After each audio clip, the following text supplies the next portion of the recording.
Je vous salue pèlerine, je vous salue pèlerin, nous sommes le 7 juillet 2023. Ici, la deuxième vidéo sur 4 finalement, d'un cycle donc consacré à Baba Yaga, illustré également avec des arcanes de tarot et d'oracle. Aujourd'hui, je vous propose la lecture du conte populaire russe d'Afanassiev, Vassilissa la très belle ou Vassilissa la belle. C'est une version plus courte, inspirée par Clarissa Pinkola Estes, femme qui court avec les loups, et Michel Fèvre-Jussieu avec son livre Secret de vie, secret de mort. En ce qui concerne les tarots et les oracles que vous trouverez dans cette vidéo et par ordre d'apparition, vous remarquerez le Russian Fairy Oracle qui reprend les dessins du Bilibin et que vous retrouverez dans le titre de cette vidéo. Les 3 oracles de la bien-aimée Yanamori, en commençant par Mirror of Mama Shamana, qui a été illustré par Anastasia Telegrina, Yarn of Mama Shamana, donc métaphore de nos états intérieurs, qui a été illustré par Anastasia Stefanova. Et puis, à l'ouest de la lune, merveilleux oracle. Ensuite, vous retrouverez également des illustrations de Met Ivers, du livre Bibliothèque Rose, la Baba Yaga. Également des oracles de Cathy Nichols, Synchronicité et Story Cards. Et puis aussi, bien sûr, des oracles de la lumineuse Linné in the Moon, Mystic Healing Oracle avec ses mères, et Light in the Darkness. Ensuite, les 2 oracles de Claire Mack, dont j'attends le dernier tarot, que j'ai soutenu sur Kickstarter. Donc, ces 2 oracles, The Faceted Garden et The Illuminated Earth. Ensuite, les tarots de Jonasajos, donc le Jumbo 6, la 5e édition verte, également le Stunning. Les noirs d'Odilon Redon, le mystique, le Lenormand Mirror of Truth de Sylvia Anne-Marie Netzer, le Foraxa Tarot de MJ Cullinan, le Mythologia Feminica Tarot de Susanna Salo et Sala Kirjat, également le Shimmering Veil Tarot de Celia Conway, les Rebelles sacrés, et également les Mystères of the Black Madonna Tarot, bien sûr, d'Étienne Grobler. Comment faire sans Étienne? Et puis The Slavic Legend Tarot de Magdalena Caxan, des illustrations de John Bauer, le Tarot of the Crown d'Hélène Lorenzi Prince et le Tarot de Carlotype de Fournier. Voilà, donc de quoi vous intéresser peut-être, et puis d'autres dans les prochaines vidéos. Il était une fois un marchand qui avait une fille unique, Vassilissa la très belle. Un marchand donc, anonyme, avec un joyau inestimable, une pierre vive. Vassilissa est le nom de cette merveille. Et l'histoire pourrait bien s'arrêter là.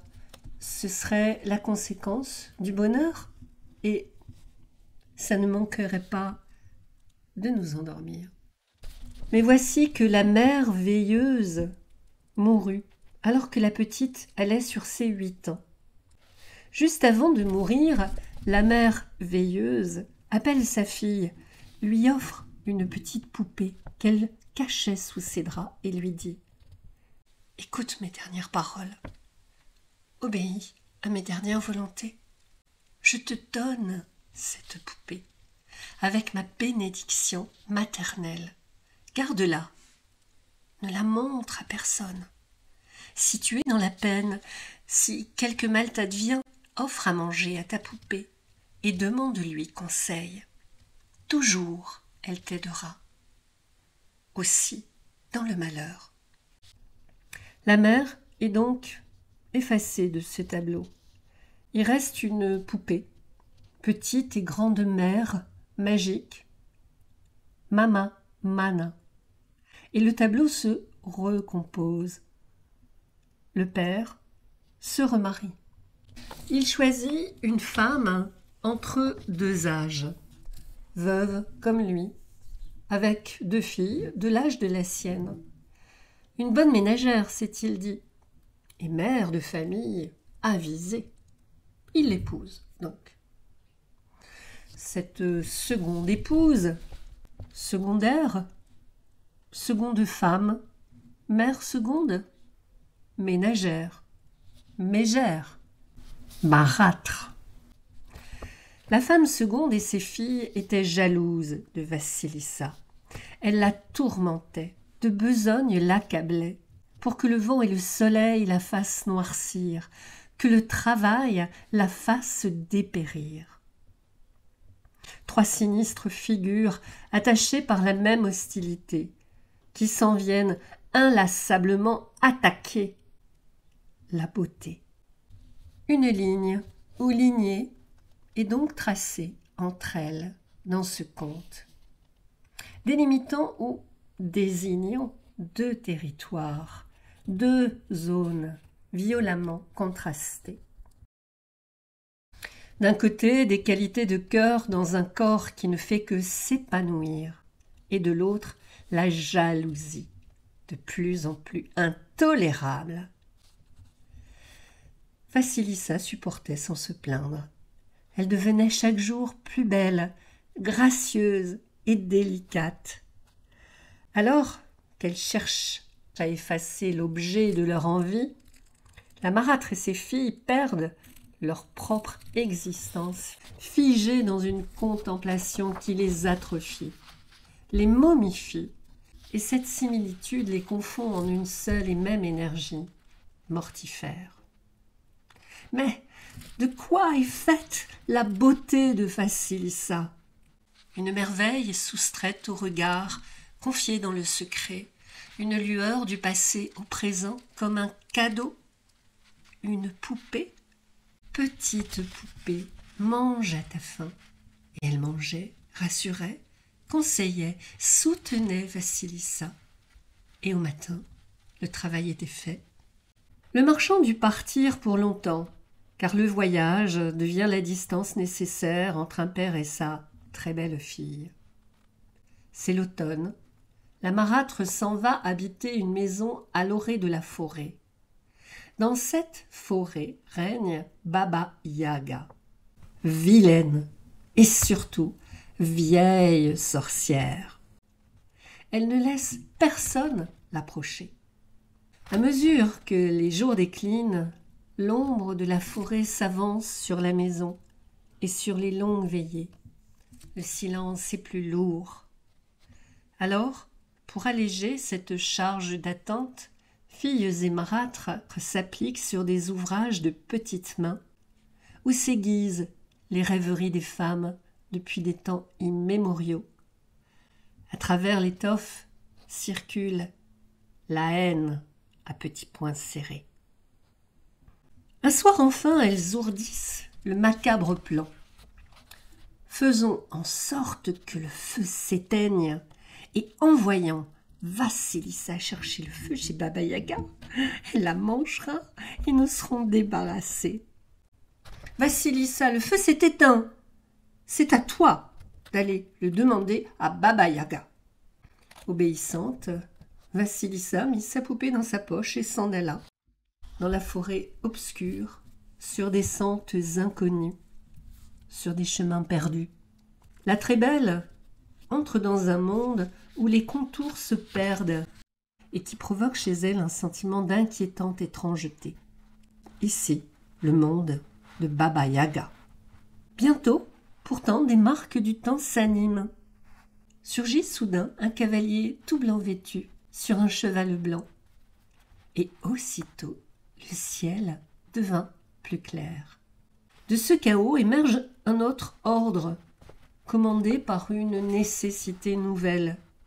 Et tandis que Vassilissa étreint sa poupée Mana Kessabé, un cavalier de rouge chevauchant un cheval harnaché de rouge apparaît.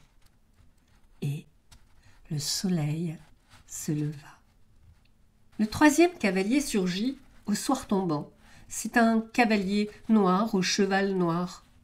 Aussitôt, Mère Nuit dans son ombre tout enveloppa. Ils sont donc 3 cavaliers qui scandent, dans un tour de rôle immuable, le cycle du mystère. La grande danse archaïque de la vie, mort, vie. Quand le bruit du galop du dernier cavalier s'évanouit dans l'ombre des arbres, Vassilissa atteint ce qu'elle pense être le but de son voyage.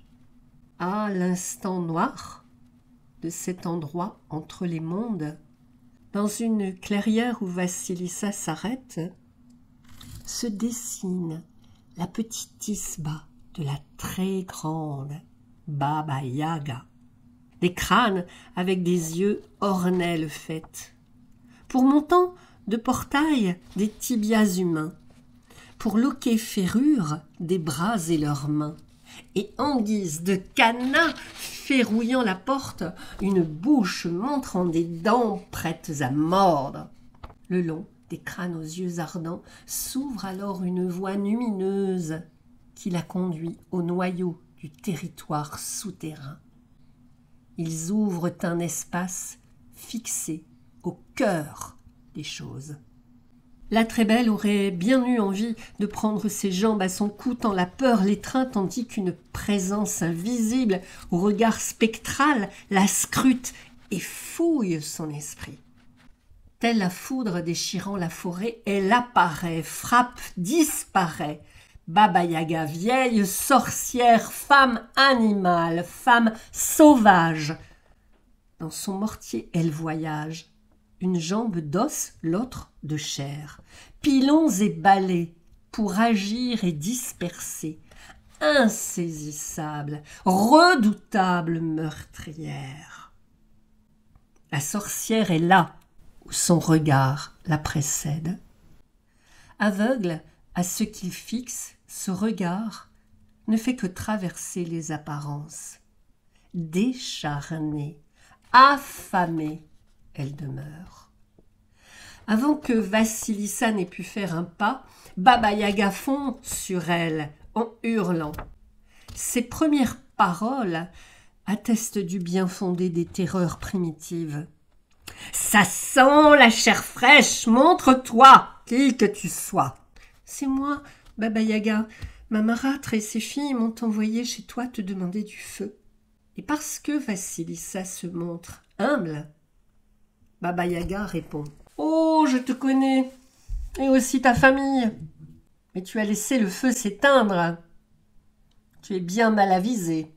Il m'est impossible de te donner du feu, tant que tu n'as pas travaillé pour moi.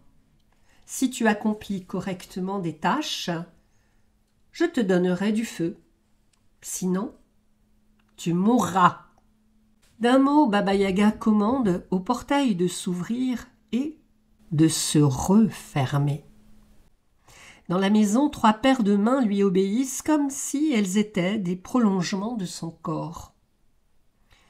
Mais il est une force impérieuse en elle qu'elle ne peut commander et qui s'exprime dans un cri. « J'ai faim !» Et tandis que Vassilissa s'empresse autour de la sorcière, celle-ci enfourne pâtés et rôtis, salmis et confits, tartes et tourtes, jambon et soupe. Demain, après mon départ, tu nettoieras la maison, prépareras le dîner, rangeras le linge.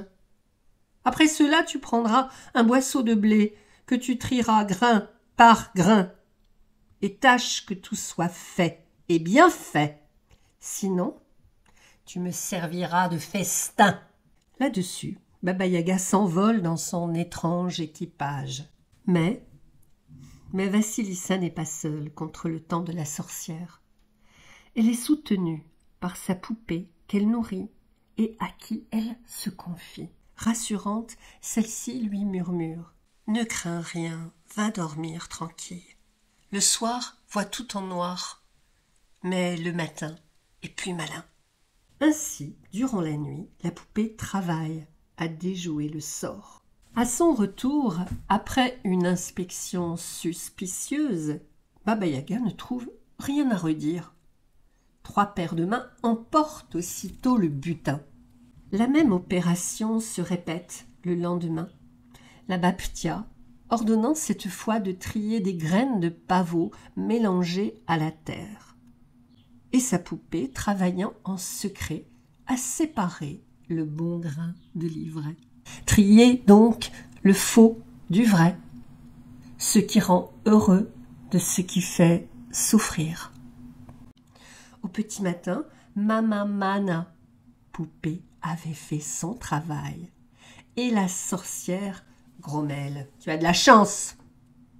Ainsi, pour la dernière fois, la sorcière et Vassilissa restent seules. Le silence alors se remplit des interrogations de Vassilissa. La sorcière en est assourdie. « Pourquoi ne dis-tu rien? Tu restes là comme une muette. Demande! Mais sache que toute question n'est pas bonne à poser. Dans ce savoir long, on vieillit trop vite. » Vassilissa interrogea Baba-Yaga sur le cavalier blanc. « Ah !» répondit chaleureusement la sorcière. « Celui-ci, c'est mon jour. Et le cavalier rouge, c'est mon soleil ardent. Et le cavalier noir, ah, celui-ci, c'est ma nuit noire. Tous 3, mes fidèles serviteurs. »« Mais continue, que veux-tu savoir d'autre ?» susurra la sorcière. Écho de l'ultime avertissement. Danger des paroles prononcées qui pénètrent par effraction le mystère.